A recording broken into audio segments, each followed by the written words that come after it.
Now for details. Just takes a couple of minutes.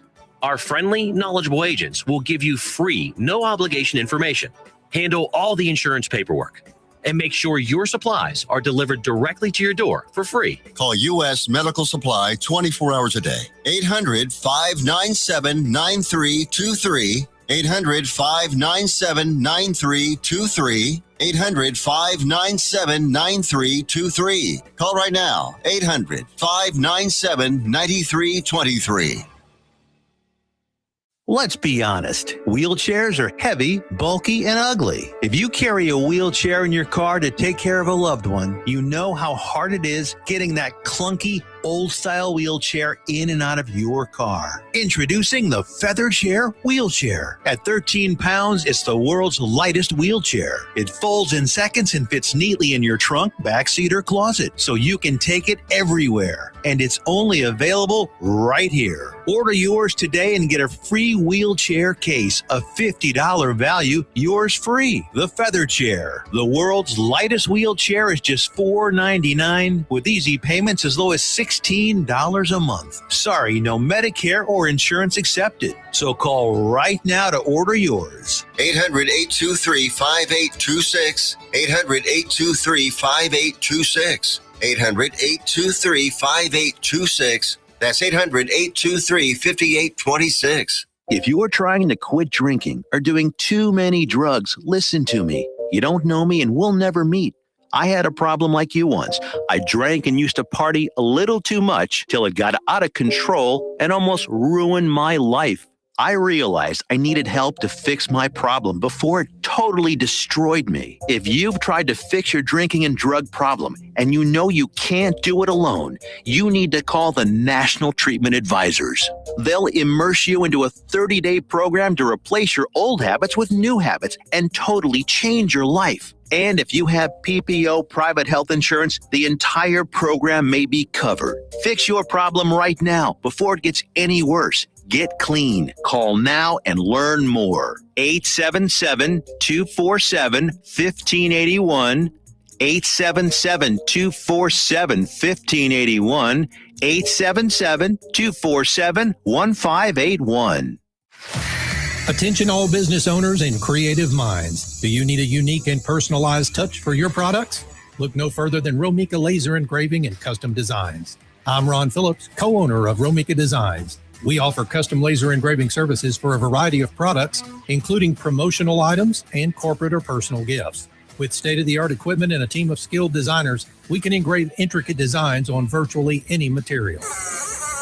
Whether it's a special message, a company logo, or a custom design, Romika Laser Engraving will help you make your mark. And the best part, our prices are affordable and our turnaround time is quick. I couldn't be happier with the work Romika Laser Engraving did for me. The engraving on my product was precise and exactly what I wanted. So don't wait any longer to add a personal touch to your products. Call Romika Laser Engraving and Custom Designs today at 817-400-4040 or visit our website at romikadesigns.com. We look forward to helping you make your mark.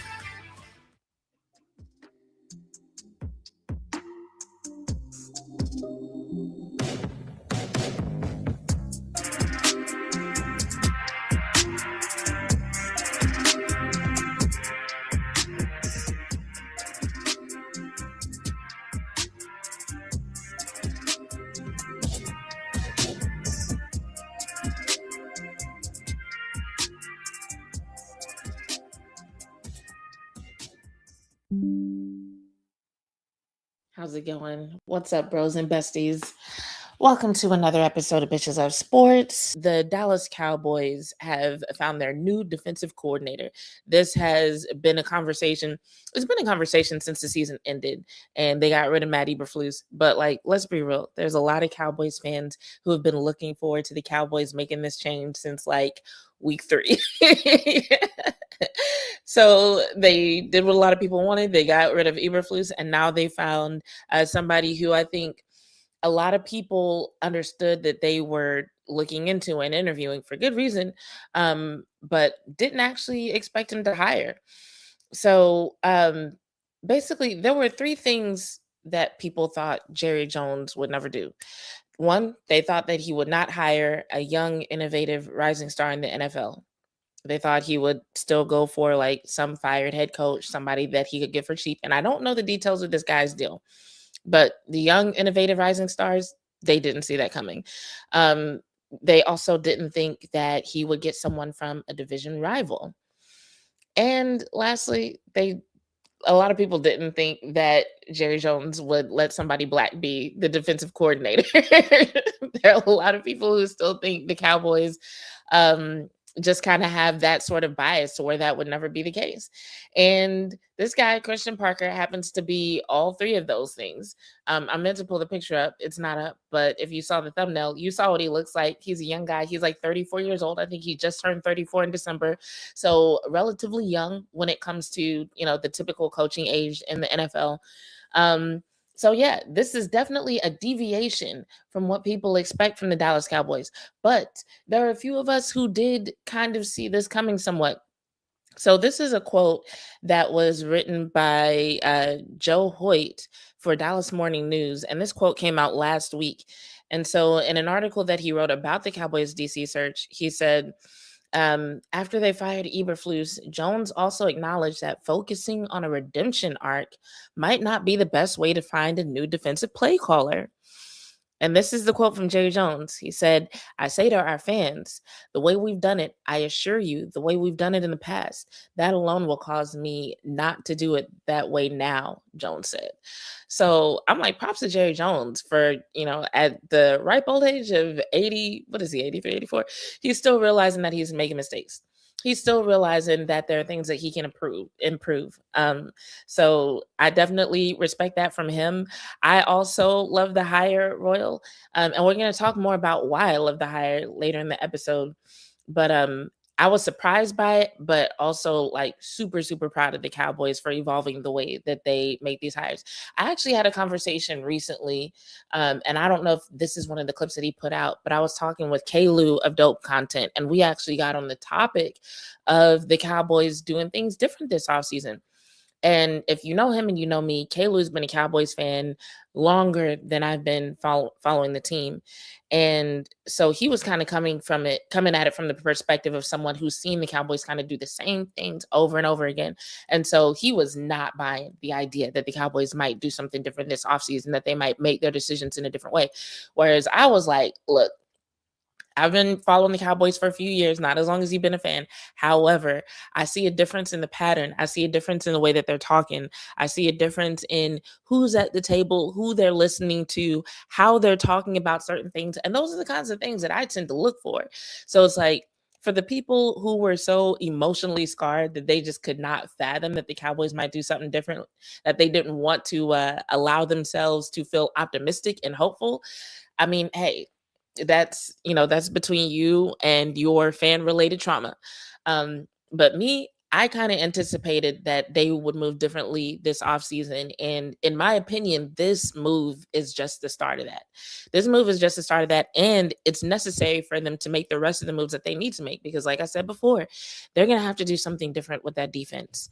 And in order for them to figure out what to do with the defense, they had to make this hire in order to start planning how they're going to overhaul the personnel. So, okay. So real quick, we're going to do some shout outs and call outs.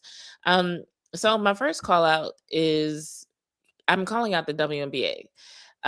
Basically because it's getting to the point where these CBA negotiations hardly make any damn sense.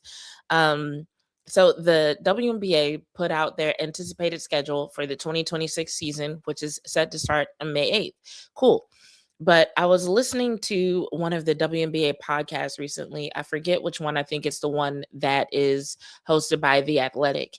And they were talking about where the differences are in the negotiations. And now y'all know me. I've definitely been in support of the players getting paid more, getting what they deserve, having the proper percentage of the revenue that the WNBA has been able to acquire because of the work that these players put in. But then I'm listening to this podcast and some details are coming out. And apparently where they're stuck right now is in how they calculate the revenue, like what counts as revenue, and then also the percentages still. And it seems like the WNBA wants to calculate it in a way, basically they're taking teams' profitability into consideration. And it sounds like the WNBA PA is trying to calculate revenue in a way that does not take profitability into consideration, which I'm like, that makes zero sense whatsoever. So I'm hoping there's just some confusion in that regard, because at this point, everything that's going out to the fans just sounds ridiculous. Of course, you have to take into consideration the profitability of the teams. Like, it's one thing to get a certain percentage based on the growth of the league, but it's a completely different thing to just be like, well, we think we should get that percentage regardless of whether or not it means a particular team or franchise is in debt.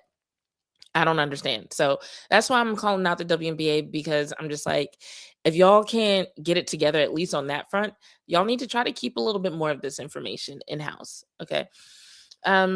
So my next, hold on, where is it? My next shout out is to the rest of the NFL besides the Dallas Cowboys. So real quick, shout out to the teams that are keeping the NFL drama going during the offseason. Especially Terry Pagula and the Buffalo Bills, because this Sean McDermott situation has just been the gift that keeps on giving when it comes to the headlines and the press conferences. So in case you missed it, Pagula essentially went into a press conference and threw McDermott under the bus as a reason for not only the results of the team, but also for their emotional disposition after being eliminated from the playoffs. And then he dragged Keon Coleman into some bullshit that, like, they weren't even asking about Keon Coleman. Someone asked Brian Bean about the wide receiver room in general, and Pagula literally interrupted, offered to answer the question, and then just started talking about how didn't nobody really want Keon Coleman there anyway, except for some people on the coaching staff. It was kind of ridiculous. And so now you have a situation where Keon Coleman's agent is probably looking for his next home. And really, I could probably do a whole episode on their situation, and I might if I get bored enough. But here's what I think happened with Pagula. I think Pagula was like listening to the public backlash. He was feeling pressure from the public backlash, and he was trying to justify the decision to promote Brian Bean while firing Sean McDermott. And he heard all the stuff that people were saying, all the noise that they were talking about, how people felt like that was a dumb decision. And this is where listening to the outside noise gets you in trouble, because a short and sweet explanation would have sufficed. As a matter of fact, a press release instead of a press conference would have sufficed. But no, he made the decision to go out there, start running his mouth, and basically he ended up making his decision-making process look very personal and very emotional. And it gave the public a lot more to speculate on than what they would have had otherwise. And so I also want to point out that this is Pagula's first press conference in 6 years. And it definitely made me wonder, when it comes to, like, when I compare it to responses to like some of Jerry Jones' press conferences and things that he said in public, right? Sometimes I wonder if, when I hear stuff like this, is Jerry Jones as bad of an NFL owner as we think he is? Or is it that we just hear from him more? Because honestly, when it comes to PR, like what Pagula did, that was a hot mess. And we be talking about Jerry Jones like, oh my God, he's always causing drama. He's always in front of cameras, da, da, da. But then you hear what other owners say, like this situation, and then the Ravens owner, when they were talking about this, the decision to get rid of Harbaugh, and what he said about like, oh, yeah, he probably would have had his job for maybe another week. And I'm just like, nah, maybe these owners just be out here talking reckless, but Jerry Jones is the only one that we ever actually hear from. So I don't know. But all that brings me to my last shout out, which is to the Dallas Cowboys. As mentioned earlier, you know, the Cowboys have already started off the offseason making good decisions, and they've really been on their best behavior when it comes to the headlines and the public perception. We haven't heard any disparaging remarks about Pickens or anyone else who's up for a contract extension or any of the important free agents. There's no headlines about tension between Jerry Jones and some agent. What's up, JV? Good to see you in the chat. Hell, Trayvon Diggs got released. He's a free agent now. Packers said, we changed our mind. We've heard nothing from the Joneses about that whole situation. We haven't heard any slick comments from Jerry Jones about any of this. And so I do hope this trend continues, because even though it makes writing about the Cowboys a little bit more challenging, I do kind of like the idea of seeing where the organization could go, like how it could operate with these new positive vibes. So I'm into it. All right. So that brings us to the topic of tonight, one Mr. Christian Parker. Um, and so what I basically did was I kind of looked back at some of the things that have been written about him, some of the things that have been said about him, in order to get a better idea of what kind of person he is. Because I think obviously it's going to be a long time before we can give any sort of informed grade or evaluation to this hire, but I do think it's a good idea right now to kind of look at what we can find out about him, to say like, okay, what was it that probably led the Cowboys to saying like, this is a guy. And I must say, some of the things that I found, like I really like what I'm seeing, and I'm excited about what he might bring to the table and what he might do in terms of being an asset to the organization. Willie says, "Hey Jazz, I'm surprised and shocked, but I want to see what Parker can do with this defense." I know it is surprising, isn't it? Yeah, this is the hire that I think a lot of people hoped the Joneses would make, but didn't think they would actually do it. Ed Werder tweeted, Packers HC Matt LaFleur had Christian Parker on his staff first 2 years in Green Bay and interviewed him for the Packers defensive coordinator job in 2024 before they hired Jeff Hafley. In text just now, LaFleur told me that Parker is, quote, a really bright guy, loves ball, and develops great relationships with the players. Cool. John Machota tweeted, ever since the Eagles hired Christian Parker in 2024, it was clear he was not going to be around for long. Players gushed about his attention to detail, skill development, and ability to connect with everyone. And then one more tweet says, it just acknowledged that he developed Quinyon Mitchell, Cooper DeJean, and PS2, Patrick Surtain II in Denver, who eventually became the 2024 Defensive Player of the Year. We're going to start with our first headline in terms of getting to know who Christian Parker is and what he'll probably bring to the table as the Cowboys defensive coordinator. So this one is a short one, and this whole segment is going to be kind of like think of it as an extended read and react. So we'll just bring up a few articles. I'll read through them and then tell you what I gathered from it for anyone who hasn't seen me do read and react before. So this one is something that was published by denverbroncos.com. It says Broncos Christian Parker selected to participate in the NFL Coach Accelerator program. So there's not much in this article, but the reason why I brought this one up is because if you're not familiar with the NFL's Coaching Accelerator program, it does focus on diversity, but it also focuses on minority candidates, and that's, minorities racially as well as by gender, so women. But it focuses on candidates that they see not only as bright, not only as promising, but people that they see being future head coaches in the league. So this means that a few years ago, there was a panel of people who had to decide if he should be in this program. And as far back as 2023, they were already saying, we see Christian Parker as a potential head coach in this league. And so I really like that, because it's like, not only did the Cowboys bring in somebody who's young, somebody who seems ready to relate to the players. Okay, he's Black. I don't know how many euphemisms I can use to say like he's Black, and that's weird for the Cowboys. My bad. But like, not only is he innovative, a rising star, but like he has so much potential that people see him becoming a head coach one day, which is not something that you can say about every passing game coordinator, every DB coach, right? Which is what he was before he ended up getting this spot with the Cowboys. So like, when it comes to someone who's young and innovative, the Cowboys like really did their big one in that department. So the next one that I want to pull up, let me see where it is. Here's another headline from 2023 from when he was with the Broncos.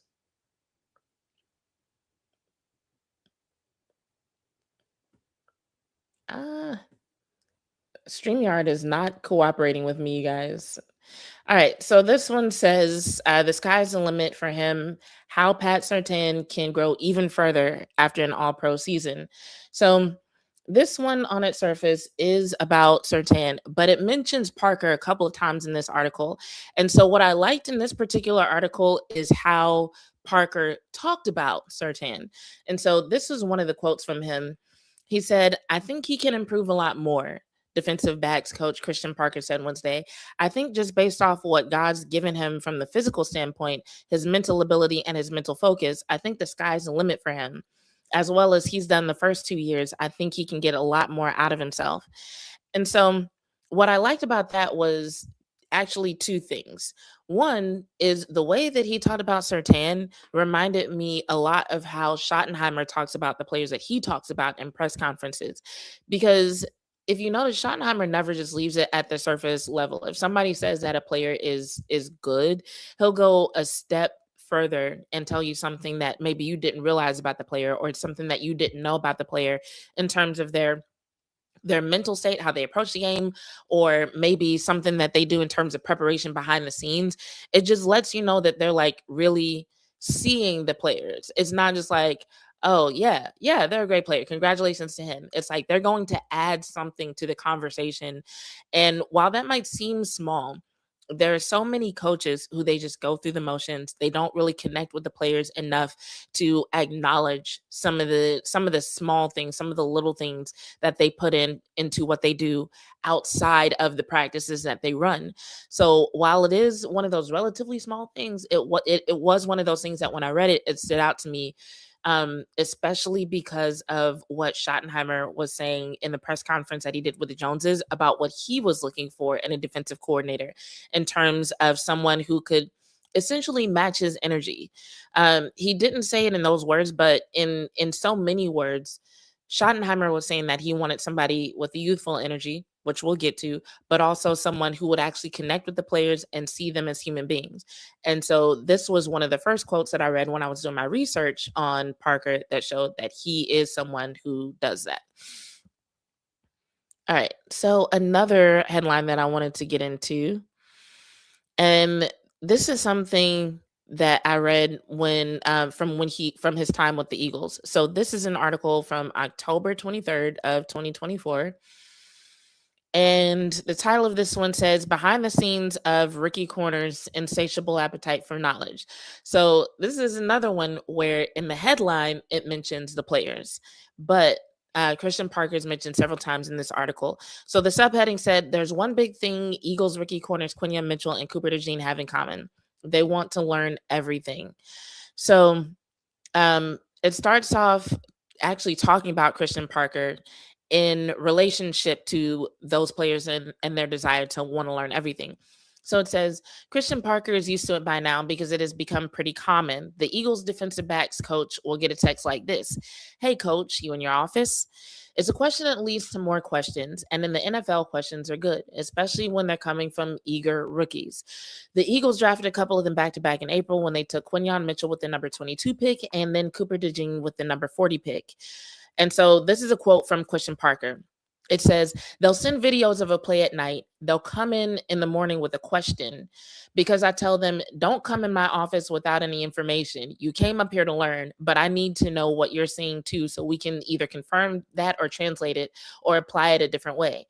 But they're pretty intentional about trying to do things the right way and learning as much as possible." So I really liked the "don't come in my office without information," because that to me says he's willing to work for the players and he's willing to work with the players, but he's going to demand that they show some growth as well.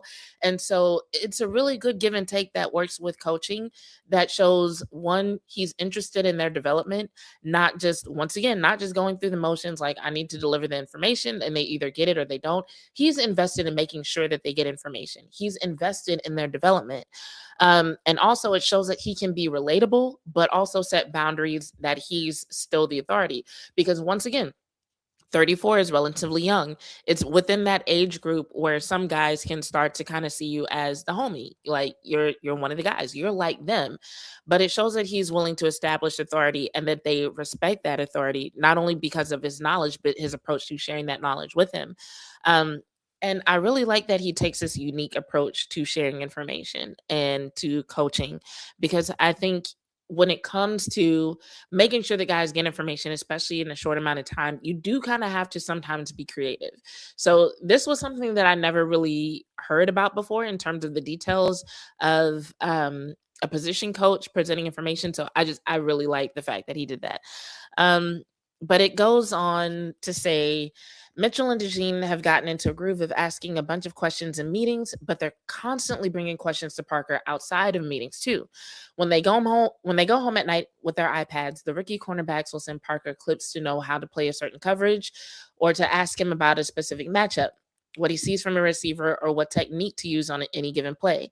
Sometimes those texts arrive well after everyone has left the NovaCare complex for the day. Mitchell said that he'll text Parker as late as 10 or 11 at night.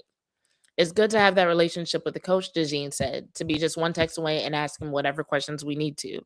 Love that. And so this is one of the articles that I might link to it in the description in case y'all want to check it out. But basically, like I said, it goes on and mentions him a lot in the article, but that beginning section really talked about not only his approach to coaching, but his approach to making sure that players are actually learning the information. Because like when you think about it, like one thing about coaching in this capacity, the only thing you're technically responsible for is making sure that players get the information. And if for some reason they don't absorb it, if for some reason they don't develop, they don't take it in, that can easily be dismissed as a them problem. And we've even heard about that happening with various players in the league, where we hear about them not studying enough or not prioritizing the right things. What we very rarely hear about is, okay, what was that coach's approach? What was their strategy? What did they adjust or do differently to try to get that player engaged? And so to me, from my perspective, this says that Parker's willing to go above and beyond to make sure that guys get the information. And with him being in a DC position, now he's in a position to ensure that other people on his staff are actually approaching the players the same way. So I feel like there's a good chance that we're not going to have just Parker doing this with the guys, but that he's going to train his staff and expect his staff to also interact with the players in a similar way. And when it comes to, especially on the defensive side of the ball, like the more knowledge they have, the more information they have, the smarter they are on defense, the better that they're going to perform. So this is something. This is where Sean Payton was talking about his decision to keep Parker and Dixon as the coaches on his staff from Hackett's staff. So it said it didn't take Payton long to identify Parker and Dixon as coaches he wanted to retain. The incoming coach also had an interest in keeping Avero, sources told the Post at the time, but he was eventually released from the contract and picked Carolina among several options. Payton got an early recommendation on Parker and Dixon and then matched his own first impression. I knew former Broncos senior assistant Dom Capers. I hope that doesn't age me, Payton said. There were not many people I was familiar with from Hackett's staff, but those guys were very impressive. I think I've got good instincts, and I feel they were good teachers, and I felt passion with them. Clearly, they were not handpicked by Joseph, considering that they were part of his interview process, not vice versa, but he's arrived at the same conclusion. Joseph coached defensive backs before becoming a coordinator, so he's in a particularly strong position to evaluate Parker. He's a sharp man. He's a star. He's a great partner to work with. As a veteran coach, I've coordinated for about 7 years now, speaking with Christian every day and bouncing ideas off of him from what he's done with former Broncos head coach Vic Fangio and the guys in the past has been fun. We're making changes and growing off what they did last year. So in this article, you've got two veteran coaches who have said not only is Parker a good coach, but he's a good teacher. They described him as a star, so someone who stands out. So I'm bringing this one up just to point out for anyone who thinks that Parker might be just like a typical run-of-the-mill DB coach who just so happened to coach some really good players. Like if you're thinking that it was a coincidence that he ended up developing DeJean and Quinyon Mitchell in the ways that he did. What we're seeing here is people who are evaluating him for the traits that he brings to the table, the knowledge, his style of coaching, his style of teaching. And regardless of the results that he got from other players, because Hackett got fired. So regardless of all of that, they're looking at this guy and saying like, no, this guy is a star. This guy is an especially good coach. Even outside, like this was before he even started coaching the names that I just mentioned. So It's not a coincidence. It's not that he just got this reputation. It's not that he got this reputation after the Eagles won the Super Bowl. Even before then, he was already being looked at as a rising star in the NFL and one of the better coaches, even as admitted by these veteran coaches. And I think I have a couple more I want to get into before we get into discussing what he's going to do for the Cowboys. Let's see.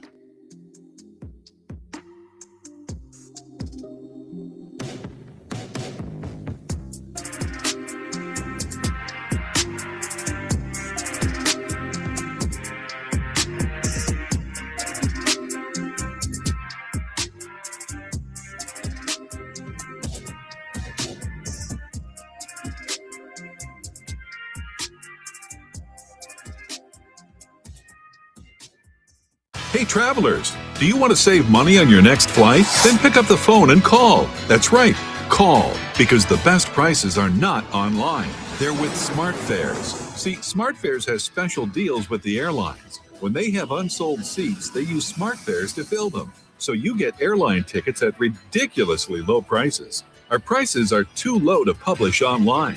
With the extra money you'll save, you can book another trip or treat yourself to dinner or shopping.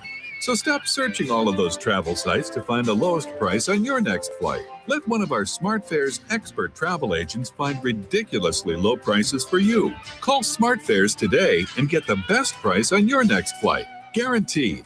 Also, save up to 50% off business and first class tickets. 855-325-1820. 855-325-1820. That's 855-325-1820. Have you ever met a single person in your life that enjoys paying taxes? No, no one does. If you can't sleep at night because you have a huge problem with the IRS, I've got some free advice for you. This service is strictly limited to individuals that owe the IRS $10,000 or more in back taxes. And if you qualify, we can guarantee that you won't be writing a big fat check to the IRS, or our services cost you nothing. The first 100 people that call today will get a free tax consultation worth $500. Stop worrying about your IRS problem. We can help you, we promise. Call the tax doctor right now. I mean right now, to learn more. 800-240-4587. 800-240-4587. 800-240-4587. That's 800-240-4587.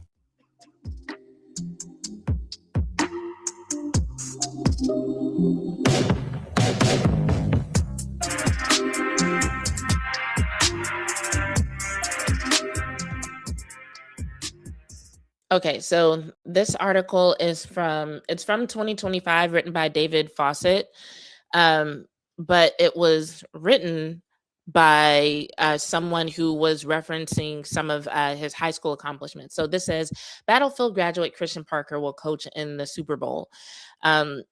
So it starts off mentioning Corey Parker, his brother, and it says, Corey Parker remembers the first time he realized his older brother, Christian, had a knack for coaching.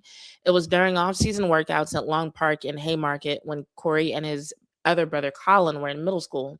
Sometimes Corey and Colin went willingly with Christian, then a standout football player at Battlefield High School. Other times, Christian dragged them there. The training sessions lasted for hours. So here he is in high school, taking his middle school brothers through training sessions that lasted hours. But they felt like all day. Over and over, Corey and Colin performed different drills under Christian's watchful and sometimes critical eye. Then they'd do it again until Christian was satisfied. It wasn't always easy for Corey to see it at the time, but Christian pushed him and Colin so they could fulfill their potential. So I loved this story because I'm like, it's one thing for a guy to, play in college, not make it in the league, and then be like, okay, well, I'll become a coach. But it's another thing to have these stories from family members, from brothers who knew him well and said, like, no, even when he was in high school, he was running us through drills. Even when he was in high school, he was making us work for hours until we got it right. He has always been a coach. This isn't just something he's doing to make money. This isn't something that he's doing because he couldn't figure out anything else to do with his life. This is part of his character. This is in his DNA. This is something that he's been doing since long before he could have ever predicted he would be on this path. So I just thought that was really dope. So once again, in case anybody's thinking this is any kind of fluke, like now we've seen where veteran coaches are looking at this guy being like, okay, this is an exceptional coach, an exceptional teacher. And now we have these quotes from even before then when he was in high school, like, oh yeah, he was a teenager and he was already thinking and acting like a coach and treating us like he was our coach. So now I want to get into the last article. And this one is called Inside the Rapid Rise of Christian Parker from Packers to Eagles, the nerd with the it factor. Now, there's a lot to love about this article, so I'm not going to go through the whole thing. But when I saw the word nerd, like that's what really made me like this guy for real, because y'all know I love nerds. I love all kind of nerds, but like, especially when you're a nerd at what you do, you're a football nerd and you're so much of a football nerd. This isn't him calling himself a football nerd. The reason why nerd is in quotes is because other people were calling him a football nerd. But let's scroll down. So it starts off with a story about his connection with Jair Alexander. And so it says, Jair Alexander needed Christian Parker in ways he never realized. During the Green Bay Packers 2020 training camp, right before Alexander's first all-pro season, Alexander escaped, that's a weird choice of words, but Alexander escaped the team facility midday and found a local park where he could take basketball shots and clear his mind. He told the 28-year-old quality control coach, somebody in the lower rung of the organizational chart, but with whom he'd formed a connection. Parker stopped what he was doing, visited the park, attempted a few three-pointers with the cornerback, and convinced him to return. So already right there, I'm like, okay, this is interesting. Because if you follow Jair Alexander, you know he's kind of stubborn, kind of hard-headed, kind of conceited, kind of arrogant. And so the fact that out of everybody on that coaching staff who he probably should have told what he was doing, he hit up Christian Parker. And not only did he hit up Christian Parker and Christian Parker stopped what he was doing and went there, but he was actually able to get stubborn, arrogant Jair Alexander to bring his ass back to the facility. So I'm like, okay, that's telling me something. This is good. The story continues. I was definitely going through something at the time and needed somebody to talk to, Alexander told The Athletic this week. He came to the basketball court where I was and we talked. I told him I had that relationship with him. Alexander is back with Parker on the Philadelphia Eagles, but will not make his debut this week. Blah, blah, blah, blah, blah. No. Let's go. Keep going. Parker has been a major part of the development of ascending Eagles cornerbacks Quinyon Mitchell and Cooper DeJean, just as he was in Green Bay with Alexander and in Denver as a position coach for eventual Defensive Player of the Year, Patrick Surtain II. And this is a quote from Parker. He said, "You learn as much from players as they learn from you in different regards," Parker told The Athletic. So with Alexander or any of the players, it's how do they learn? What makes their brain click when you're on the field? Players point to Parker's age and relatability. That belies his enduring value as a coach. Nick Sirianni pushes back on the expression, quote, "People don't care how much you know until they know how much you care." No, players must realize that you know what you're preaching. There's value in Alexander trusting Parker as a person, but trust was also earned by the video cut-ups Parker presented, the nuances of technique discussed, and Parker's attention to detail. So I absolutely loved this section of the article because now we're seeing, okay, not only is he a young guy who can connect with the players, he's someone that they connect with and someone that they also trust because he knows the game. So he's connecting with them and earning their trust on multiple levels. And in my opinion, while being able to connect with the guys is important, earning their trust because of your knowledge and because they know that you know what you're talking about is even more important, especially as a position coach and especially as a DC. And so then it goes on to a quote from Mike Patine, and it says, "We just knew from the jump. The thing that's always struck me with Christian is just how mature he is beyond his years. You come to realize in coaching, there's got to be a kind of it factor with coaches. someone that has a presence, that he's well respected. And it's easy for me to see why he has progressed so quickly and has gained a reputation that he's gained in a short amount of time he's been in the league. Parker describes his first month in the NFL as that moment you first walk into a museum. Where do you look first? He had navigated the college coach rankings in his early 20s from Virginia State to Norfolk State before he was old enough to rent a car. So it goes on to talk about, just how he ended up in the league. And you can kind of look that up on Wikipedia, and the fact that he didn't play in the league, which we've already talked about. And then it goes back to a quote by Jair Alexander. It says, "He's definitely like a nerd," Alexander said. "That's all he does." Parker worked with the cornerbacks and nickels, but his responsibilities were wide-ranging. Part of why he explained quality control is earning a PhD in the NFL. Listen to this part. He made video breakdowns, drew plays, ran scout team, and coordinated individual drills. Patine put Parker's technological skills to use. It helped to be a 20-something in a league of middle-aged coaches and created clips from 2-minute situations around the league. He made presentations to the cornerbacks on Friday. On game days, Parker was Patine's eyes in the coaching booth.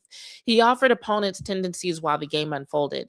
Parker could synthesize information and offer 3 or 4 actionable nuggets.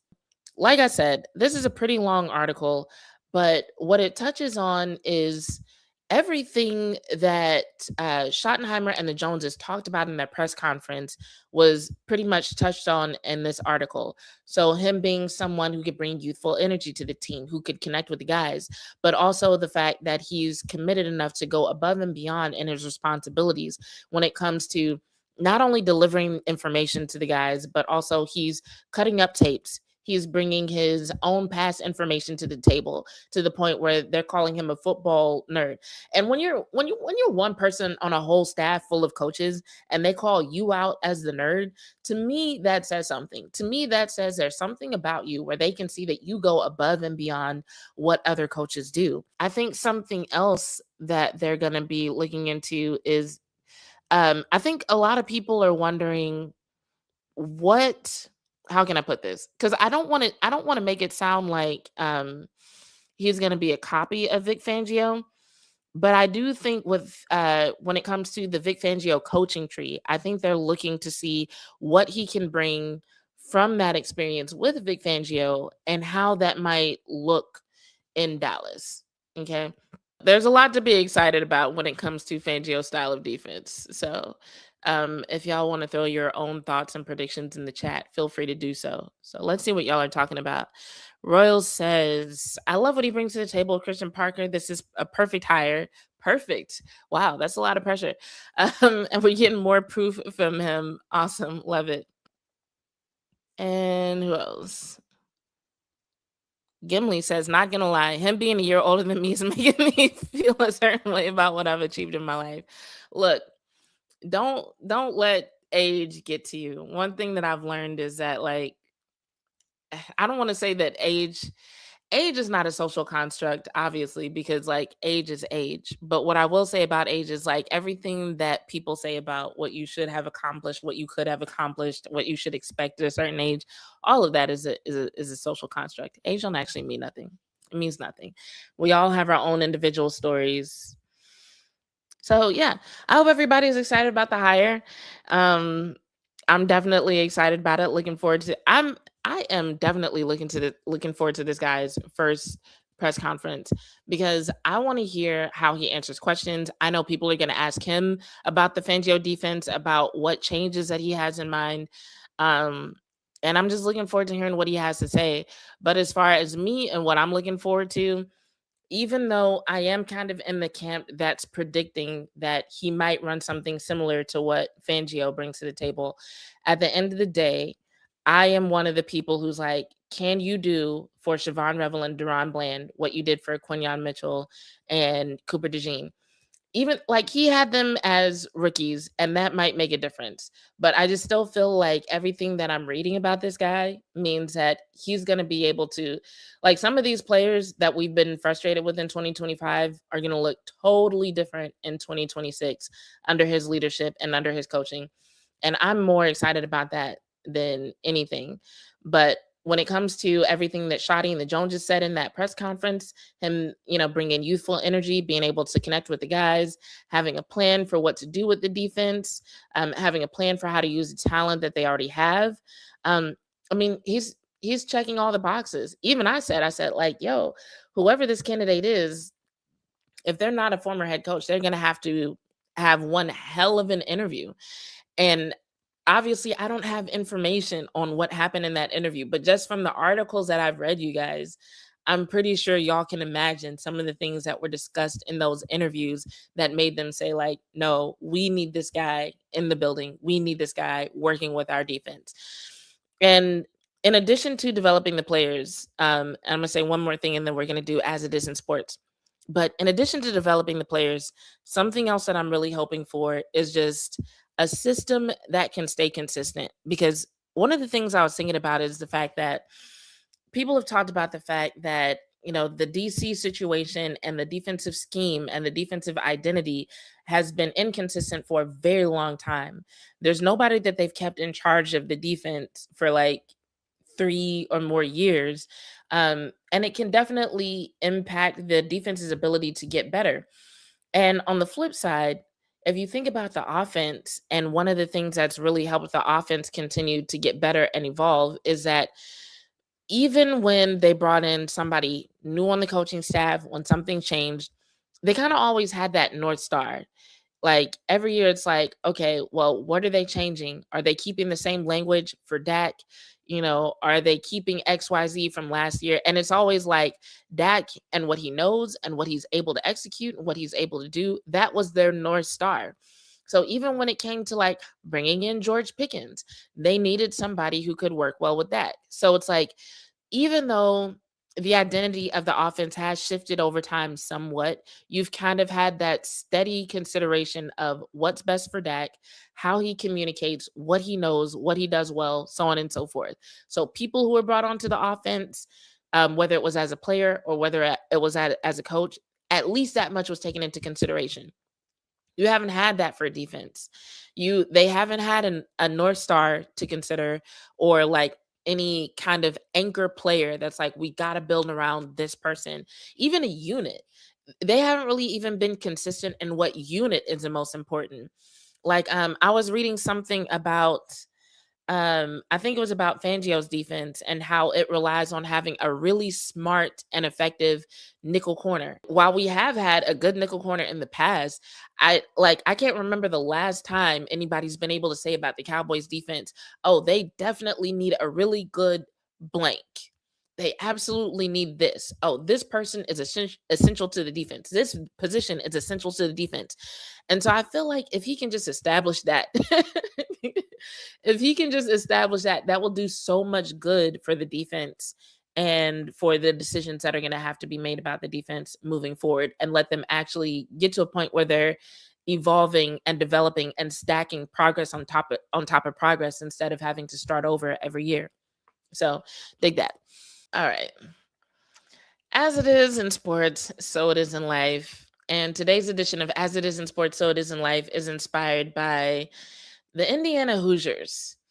And I know it's easy to predict that this is about them, winning the championship and how we should all aspire to be champions.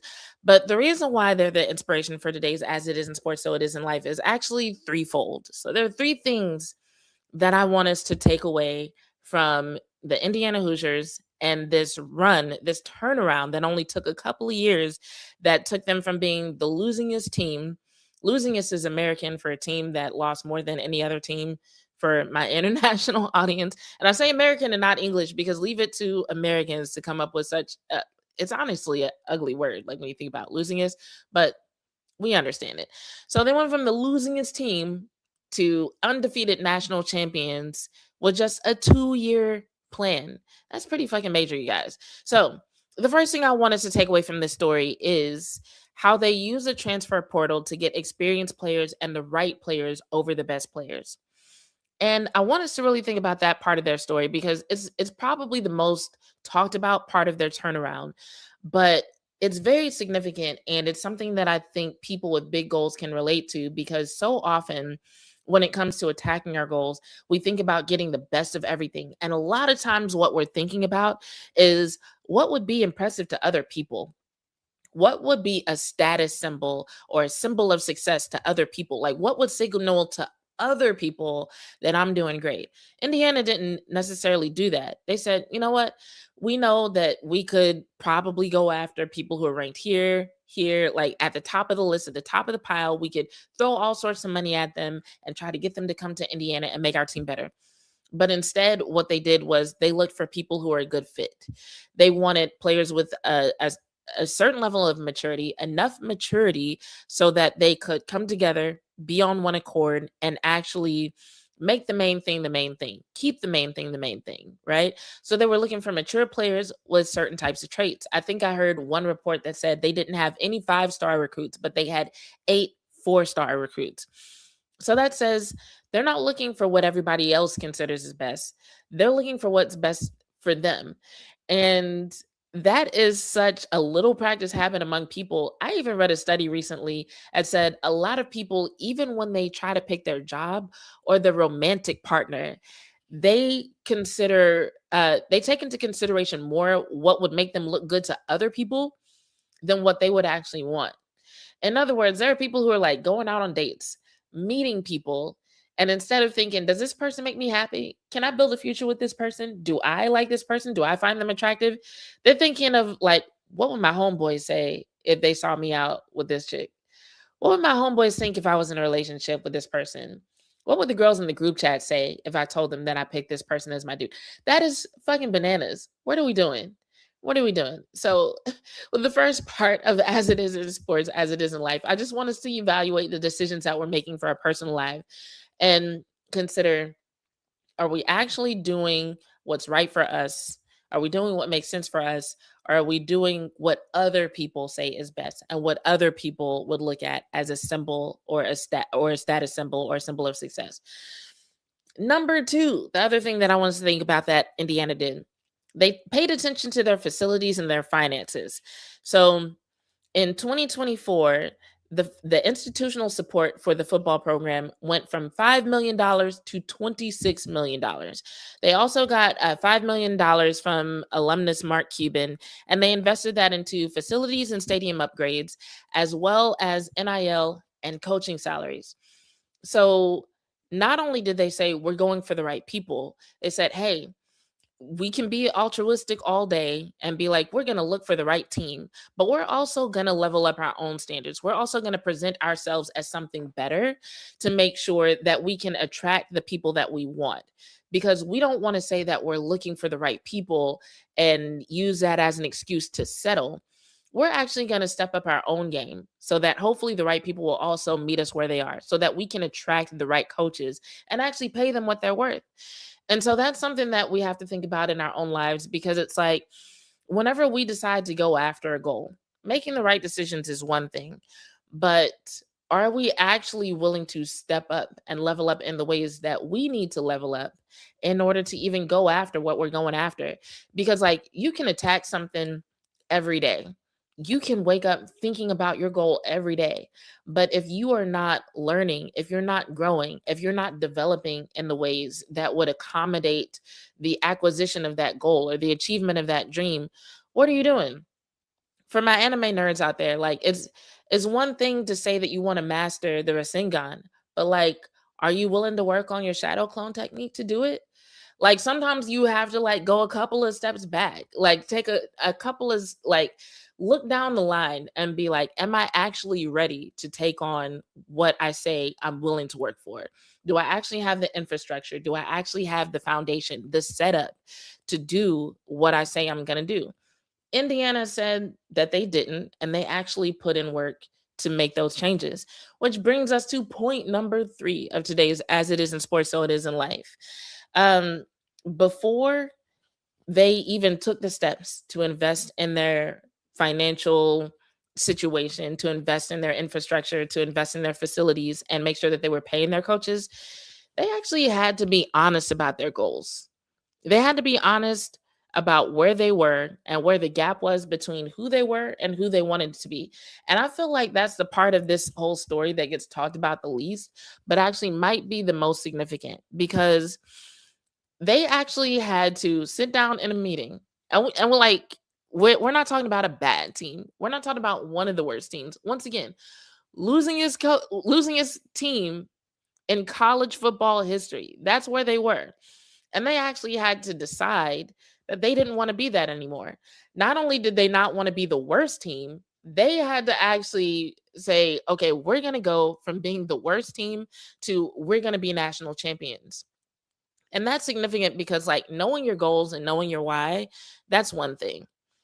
And then to be able to say your goal out loud, that does take a level of bravery, because sometimes we have goals that can be scary for us to the point where we don't even want to say out loud. We don't want other people to even hear what we're thinking about accomplishing, because we know how far off it is. It's like, oh, people are never going to believe I'm going after XYZ. Just like Indiana could have been like, nobody's ever going to believe that we could actually be national champions. Like, what are we doing? Like, let's just stick to basketball. Football is not our thing. They could have done that, right? They could have settled. They did not. So they knew their goal. They had the courage to say it out loud. And not only that, but when it comes to communicating that vision so that other people can see what you see, that's a skill. That's a skill. So now we've looked at 3 different character traits that they had to have before they started investing money in anything. They had to know their goals. They had to know and understand their why. They had to have the bravery and courage to be able to say that out loud. And then the skills necessary to actually be able to communicate that vision. And then finally, not only do you have to communicate your vision, but in some cases, you're going to have to admit that you need help. And that actually takes vulnerability. That takes more vulnerability than a lot of people have. And that lack of vulnerability is actually what holds a lot of people back, because it's an essential step when it comes to reaching your goal. The same way that Indiana had to not only be honest about the fact that they wanted to be champions, but they had to be honest about why they weren't. Like, when they made that change in 2024 from investing $5 million to investing $26 million into their football program, they had to be honest with themselves that, like, hey, maybe part of the reason that we're not champions, maybe part of the reason that our football team is so trash is because of us. Maybe we simply aren't making the right decisions. Maybe we don't have the right people in place.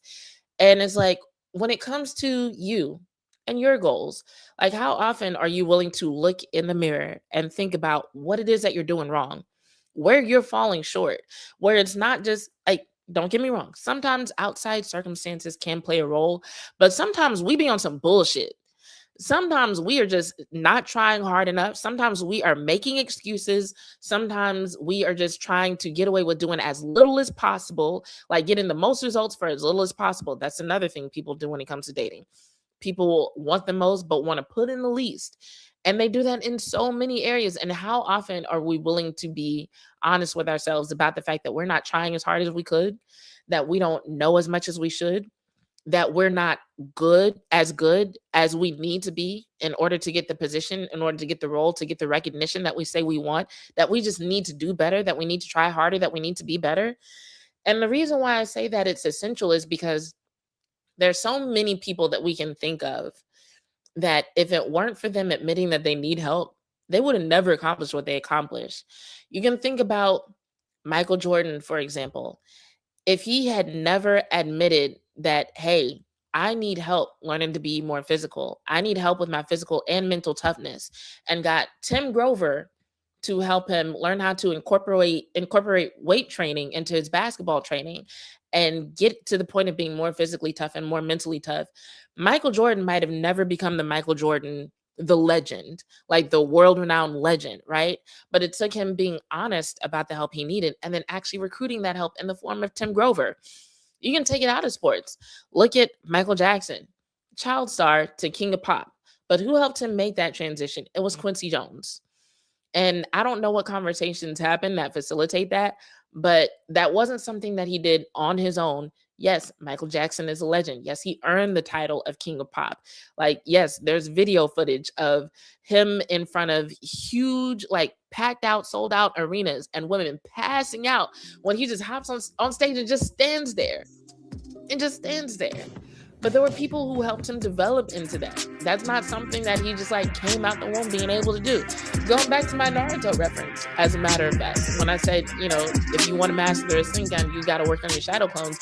But part of the reason that Naruto was able to do shadow clones the way that he was because he had the extra chakra from the nine-tailed fox, right? From So Burleson to Venus and Grandview to Godly, this is But the voice of he Johnson wouldn't have County. even known about the Joco nine-tailed Community fox or had that Radio. seal broken if Why it have weren't for him thousands of working with aspiring Ryan? authors teamed If up it with weren't for Christian him being Faith like, Publishing I to wanna publish be their book? Hokage Because one Christian day, Faith but Publishing is an author-friendly publisher who understands that your labor is more than just a book. We provide authors freedom and flexibility throughout the publishing process, professional book editing, award-winning design, and some of the highest royalty structures in the publishing industry. And as always, you will retain 100% of the rights to your book. I was looking to find a company that I could trust, one that assisted in the editing process completely. The most important qualities that I was looking for was